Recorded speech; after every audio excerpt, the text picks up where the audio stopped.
বৈষম্য বিরোধী ছাত্র আন্দোলন চলাকালে সংঘটিত মানবতা বিরোধী অপরাধের অভিযোগে ক্ষমতাচ্যুত প্রধানমন্ত্রী শেখ হাসিনা সহ ৩ জনের বিচারের সূচনা বক্তব্য রোববার থেকে উপস্থাপন শুরু হবে। এছাড়া সোমবার জুলাই সাক্ষ্য গ্রহণ শুরু হবে। বসুন্ধরা, উত্তরা, বনশ্রী, কুড়িল ও বাড্ডা সহ রাজধানীর বিভিন্ন স্থানে অভিজাত ও অত্যাধুনিক মানের ফ্ল্যাট কেনার এক নির্ভরযোগ্য প্রতিষ্ঠান প্লেজেন্ট প্রপার্টিজ লিমিটেড। তাই আপনার স্বপ্নের আবাসনের জন্য আজই যোগাযোগ করুন। Pleasant properties limited, where destiny matches eventually.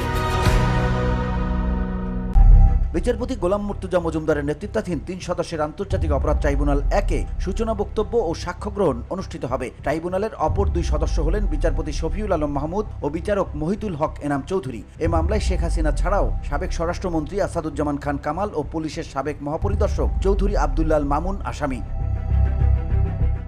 ট্রাইব্যুনালের প্রসিকিউটর গাজী MH তামিম জানিয়েছেন, রোববার মামলার সূচনা বক্তব্য উপস্থাপন করা হবে। আদালতের অনুমতি সাপেক্ষে এটি সরাসরি সম্প্রচার করা হবে বলেও জানান তিনি। একই সঙ্গে প্রথম সাক্ষ্য গ্রহণও শুরু হবে। এই মামলায় শেখ হাসিনা, সাবেক স্বরাষ্ট্রমন্ত্রী আসাদুজ্জামান খান কামাল ও সাবেক আইজিপি চৌধুরী আবদুল্লাহ আল মামুনের বিরুদ্ধে গত 10 জুলাই অভিযোগ গঠন করে বিচার শুরুর আদেশ দেয় আন্তর্জাতিক অপরাধ tribunal ১। VOD Bangla news desk.